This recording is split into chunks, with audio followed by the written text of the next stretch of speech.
Hey, it's time for another technology-related vlog from me, Zach Wolf.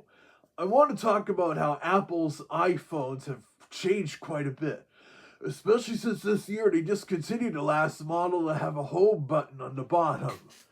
Well, last week I ended up upgrading to such an iPhone with no home button, and I adjusted to it very quickly.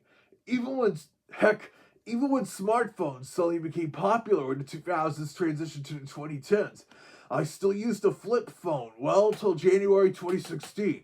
The reason being was to save some money, and because of my family, we used a fairly obscure mobile provider called Virgin Mobile, which was folded into Boost Mobile in 2020. But since Virgin Mobile coverage was fairly limited, which means my family learned the hard way during a family vacation to Maine during the summer 2015. At the start of 2016, we switched to the more popular T-Mobile, and so we all had to get new phones as part of it, leading to me getting my very first smartphone and quickly falling in love with it. It was a Samsung Galaxy Note 4. It quickly even became my main still camera to use with a great 16 megapixel camera system. And it even had true 16:9 widescreen video recording compared to iOS devices just cropping the top and bottom off for video. And it was also my first device that could record video in 4K resolution, Ultra HD. Well, I rarely use that format here, but I am for this video. During the time I used the Samsung, I also carried around an Apple iPod Touch, so I could be proficient in using both the Android and iOS platforms. That's a good skill to have for working in IT. Of course, the iTouch had more limited storage, and the camera wasn't as good as the Samsung Galaxy phone. But I often use this for music streaming and some web browsing, also being kind of like a secondary camera. And it was easier to sync music and upload photos from my Macs, compared to the Samsung here, where I had to download a fairly finicky third-party application to do all that in the Mac OS. But come late spring 2020, my Samsung Galaxy Note 4 was starting to fail from age, as were my parents' phones in the same model. Soon, it couldn't even read the SIM card, so we had to get new phones from the local T-Mobile store. When my parents settled for new Google phones, I decided to go all out on Apple for the purpose of easier syncing with my Macs. I got this second generation iPhone SE in the July 2020. In addition to being Apple's least expensive phone at the time, it was also the only one still using the old form factor, including the home button I was so used to using on the Samsung and my iPod Touch. The camera on this is only 7 megapixels, but still more than enough to satisfy me with very sharp and vibrant high-quality images. Even recording was good, despite the fake widescreen cropping. And so I'd usually use it for quick videos when on the go and such, like at a convention or when something spontaneous kind of happens. But usually for my vlogs or anywhere else where I'd shoot a lot of footage or whatever, I'd use my Canon Vixia HFR 600 camcorder, and still usually do to this day. Even if it only shoots up to 1080p, it's currently my highest quality dedicated camcorder, with a real 60:9 chip, manual image exposure and focus controls, even an external microphone jack for if the situation requires sound better than what the onboard mic can handle. Heck, I even got a tripod mount to use with smartphones, and a remote camera button that can work with both the Apple and Android devices. But one downside with the iPhone SE 2020's home button is that it was one of those newer haptic touch types, meaning if I wore gloves like these, the button wouldn't respond, so I couldn't really unlock the phone easily wearing these at a convention or whatnot. Then when I worked for that electronics recycling and reselling company for nearly 4 years, I grew more familiar with Apple and Android devices lacking a home button, especially the way they'd work on the Apple ones. In fact, early last autumn, before I got laid off after the company began financially suffering, I bought a refurbished 4th generation iPad Air so I could familiarize myself even more with with how such Apple mobile devices no home button would work. I picked up real quickly on it. This didn't surprise me much, since my muscle memory can often adjust quickly to certain things. Like years after using an Apple laptop with the click button being underneath the trackpad, when I started using a MacBook with a multi-touch trackpad, and that access the button, I picked up to it really quickly. Well, by this point, the battery on my iPhone SE was starting to wear down a little. And unlike my Samsung Galaxy Note 4, the battery isn't easily replaceable, and the built-in storage is almost full on it, especially with all the photos I take, because it's got 64 gigabytes of internal storage.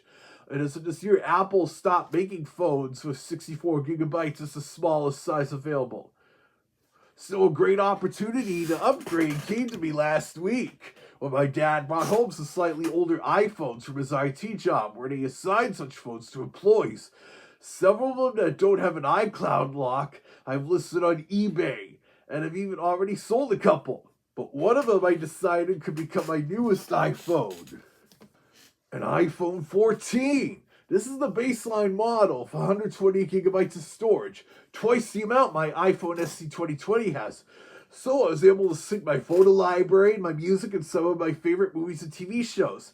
And I still have like 64 gigabytes of storage available too.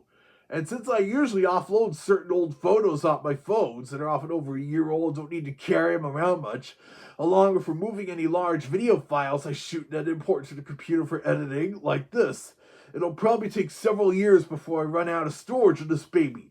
But maybe the best thing about this to me is that it's a lot easier for me to use wearing my two gloves. I can just swipe up here.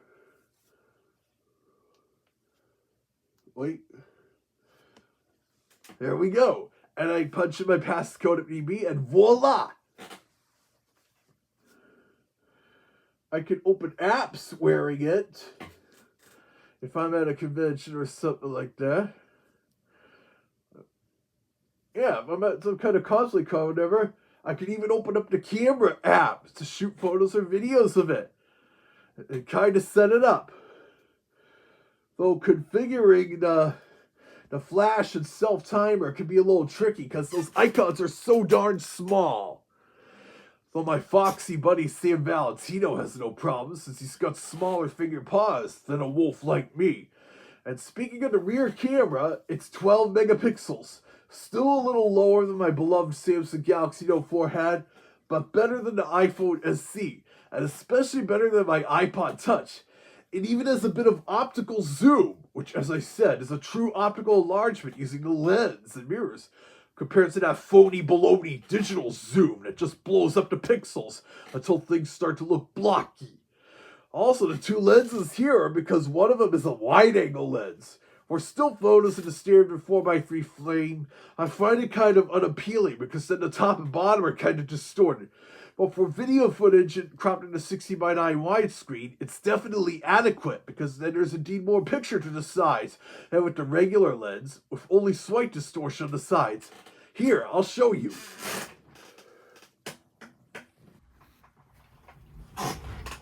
Now I'm shooting the 4K footage from my iPhone 14 via the wide-angle lens. See, it's so far better looking.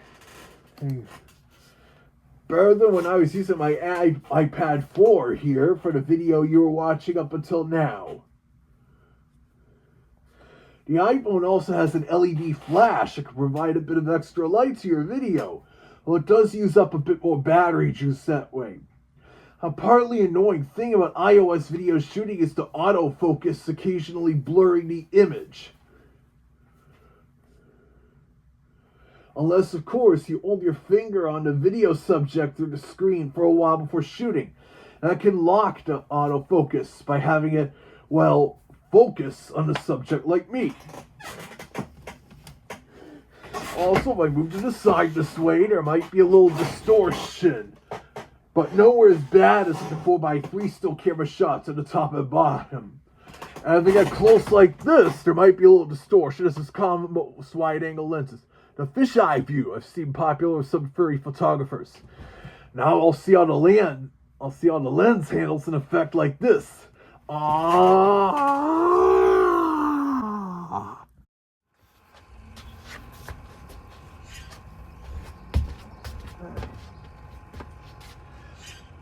outdoor shots like these, I don't need the extra lighting set up like I have to do indoor shots like my room.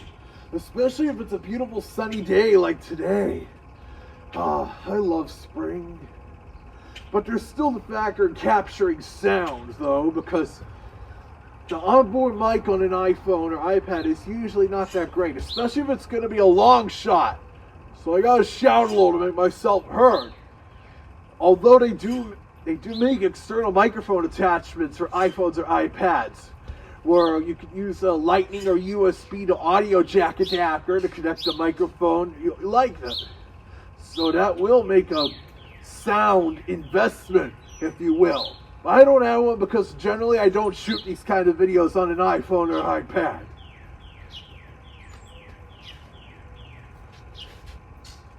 Yeah, it's picking up the sounds of the birds, but it's a beautiful outdoor ambient kind of sound, so I don't mind much. Now I'll go back to my normal cam in my room.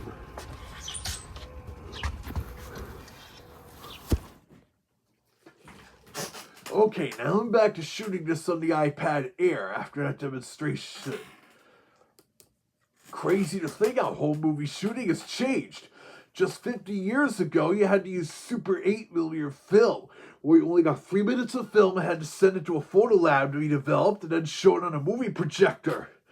Then video cameras displaced them during the 80s and 90s. And then 20 years ago, you could use a digital camcorder, often in the mini DV format. But you could edit it on your computer if it had an IEEE 1394 FireWire connection, like I said. Now it's all solid state and high definition to the point where not only can you shoot footage on a smartphone or tablet, but you can edit on it too. Though Apple's iMovie for iOS is pretty limited, more so than the Mac version. But you have other options as well, like LumaFusion or PowerDirector or even Microsoft's Clipchamp. Or if you have an iPad Air or Pro with M series chip, a version of Final Cut Pro for the iPad can be used. But I'm old-fashioned. I'd rather hook the iPhone or iPad up to a computer and import the footage into iMovie or Final Cut or PowerDirector for Mac or whatever, and edit it there where I have more control. Unless it's something really incredible or spontaneous I want to share with the world right away, of course. Then that's where editing software on the device may come in handy.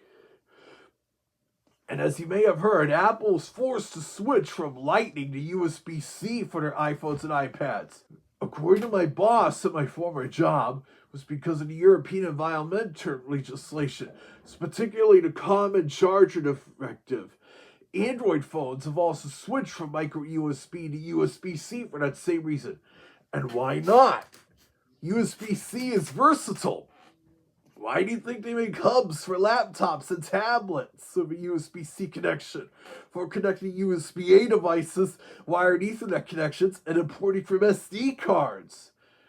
Even when Apple and Intel came out with Thunderbolt 3, they switched to the USB-C protocol for that, after basing it off the old mini display protocol, to the point where all Macs and even the iPad Pro have the Thunderbolt variety of USB-C. Just like with Lightning here, it doesn't matter which side up or down you plug it in, compared to micro USB and mini display and Thunderbolts 1 and 2, FireWire, or USB-A. But aside from that, I'm glad I now have a smartphone that's easier for me to operate when in fursuit again, though I will still largely use my Canon Vixia R600 camcorder for shooting vlogs like this. But it was a fun experiment, kind of like what I do with my older camcorders. Anyways, keep watching this channel here to see whatever me or Sam Valentino, whoever's involved, comes up with next.